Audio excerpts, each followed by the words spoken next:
Hai hai hai, halo anak-anak semuanya, selamat pagi. Selamat beraktivitas, Tuhan Yesus memberkati. Nah anak-anak, hari ini berjumpa lagi bersama Ibu Guru di pembelajaran tematik kelas 4 ya.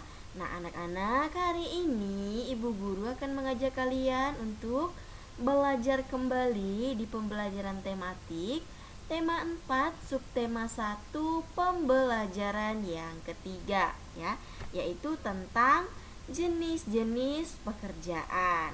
Nah, anak-anak, kemarin kita sudah belajar di pembelajaran yang kedua ya.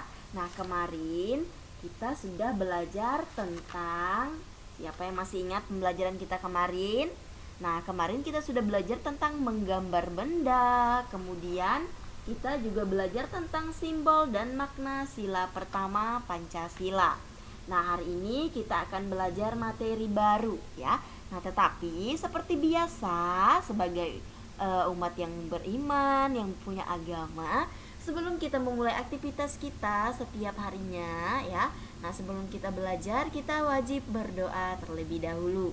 Nah, di sini Ibu Guru sudah menyiapkan doa teks Bapa Kami yang akan kita baca ya. Nah, kita akan berdoa bersama-sama. Nah, sekarang anak-anak, sebelum kita mulai pembelajaran, marilah kita berdoa menurut agama kita ya. Mari kita angkat tanda kemenangan kita dalam nama Bapa dan Putra dan Roh Kudus. Amin. Bapa kami yang ada di surga, dimuliakanlah namamu. Datanglah kerajaanmu, jadilah kehendakmu di atas bumi seperti di dalam surga. Berilah kami rezeki pada hari ini, dan ampunilah kesalahan kami seperti kami pun mengampuni yang bersalah pada kami, dan janganlah masukkan kami ke dalam percobaan, tetapi bebaskanlah kami dari yang jahat. Amin. Dalam nama Bapa dan Putra dan Roh Kudus. Amin. Oke anak-anak, terima kasih karena sudah berdoa bersama Ibu Guru. Nah, sekarang Ibu Guru akan menjelaskan kepada kalian susunan materi yang akan kita pelajari pada pagi hari ini. Yang pertama, kita akan belajar di pembelajaran bahasa Indonesia, yaitu tentang penokohan dalam cerpen. Kemudian yang kedua itu adalah pelajaran IPA ya, atau ilmu pengetahuan alam, tentang menjaga kelestarian alam. Nah, bagaimana anak-anak? Apakah kalian sudah siap untuk belajar hari ini? Sudah? Oke, baiklah. Kalau begitu, kalian ambil buku temanya, buku LKS-nya, dan alat-alat belajar kalian hari ini. Siapkan di atas meja dan simak pembelajaran kita pada pagi hari ini. Yang pertama ya, kita akan belajar bahasa Indonesia. Kalian buka buku LKS-nya itu halaman 14 ya. Nah, di sini adalah materi tentang penokohan dalam cerpen. Nah, anak-anak, apa yang dimaksud dengan cerpen? Nah, cerpen itu adalah singkatan dari cerita pendek, ya. Nah, di sini cerpen merupakan singkatan dari cerita pendek, ya. Cerpen adalah sebuah cerita yang disajikan secara singkat. Nah, di sini cerpen memiliki unsur-unsur yang berfungsi untuk membangun sebuah cerita. Ya.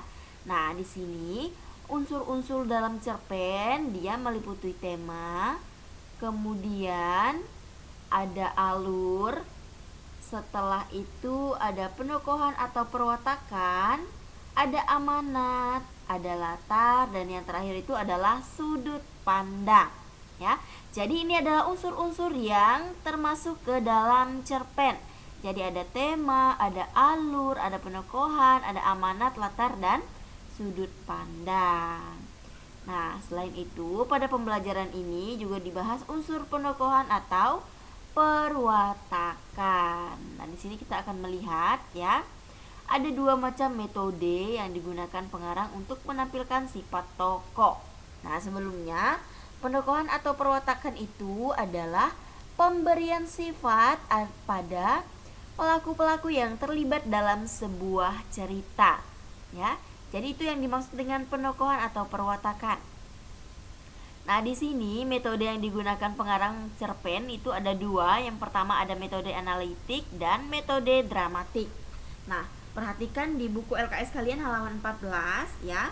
Di situ metode analitik maksudnya pengarang secara langsung memaparkan sifat tokoh dengan menyebutkan sifat-sifatnya. Misalnya sifatnya itu pemarah, kemudian penakut, sombong, pemalu, dan keras kepala. Nah, itu adalah sifat atau metode analitik. Kemudian ada metode dramatik. Nah, di sini pengarang tidak langsung menampilkan karakter tokoh tersebut, ya.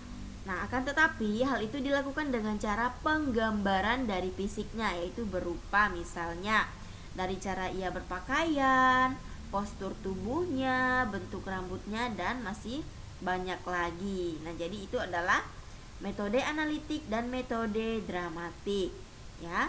Nah, di situ bisa juga dengan cara penggambaran melalui percakapan, baik yang dilakukan oleh tokoh itu sendiri ataupun tokoh yang lain, ya. Jadi itu tentang metode analitik dan metode dramatik yang digunakan pengarang dalam sebuah cerpen untuk menampilkan sifat tokoh tersebut. Nah, kemudian sekarang kita akan melihat di pembelajaran IPA. Nah, di pembelajaran IPA, ya, kalian buka buku LKS-nya halaman 16. Di situ tentang menjaga kelestarian alam. Nah, manusia memiliki hak untuk memanfaatkan alam dan sumber daya alam yang terkandung di dalamnya.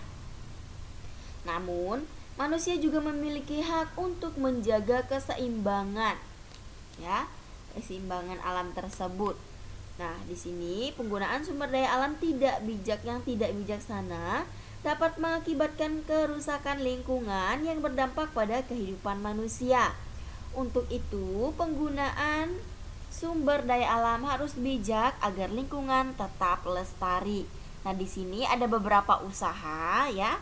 Ada beberapa usaha yang bisa kita lakukan. Yang pertama, usaha pelestarian alam ada 6 bagian, ya. Nah, di situ kalian bisa lihat, ya. Di buku LKS-nya halaman 16, di situ ada 6 bagian bagaimana usaha pelestarian alam, ya. Nah, usaha pelestarian alam bukan hanya merupakan tanggung jawab pemerintah saja, melainkan tanggung jawab bersama antara pemerintah dengan masyarakat. Nah, salah satu usahanya di sini melakukan pengolahan tanah sesuai dengan kondisi dan kemampuan lahan, serta mengatur sistem irigasi sesuai atau sehingga air tidak tergenang, ya. Nah, itu adalah bagaimana cara usaha pelestarian alam. Ya, Ibu hanya menyebutkan salah satu saja. Kemudian yang kedua, wujud pelestarian alam oleh pelajar, itu ada 5 bagian, ya. Nah, yang pertama Ibu sebutkan berapa saja, ya. Menghemat penggunaan kertas dan pensil, ya. Jadi anak-anak kita harus menghemat penggunaan kertas dan pensil, ya. Jadi kalian harus biasakan, ya, untuk menulis yang rapi, ya, agar tidak salah-salah dan kalian tidak membuang kertas dan pensilnya juga tidak patah, ya. Kemudian membuang sampah pada tempatnya. Nah, itu adalah salah satu wujud pelestarian alam yang bisa dilakukan oleh pelajar, ya. Nah, ini dia. Nah, kalian perhatikan salah satu bentuk usaha pelestarian alam adalah dengan melakukan reboisasi atau melakukan penanaman kembali, ya, penanaman pohon pada atau terhadap hutan-hutan yang sudah gundul.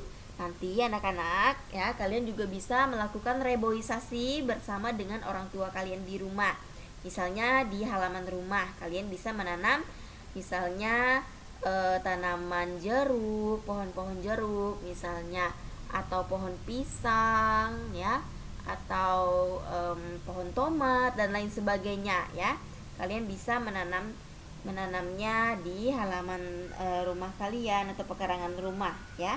Nah, itu adalah salah satu upaya kalian dalam melakukan pelestarian alam, ya. Selain itu juga, ya, kalian juga harus membuang sampah pada tempatnya, ya.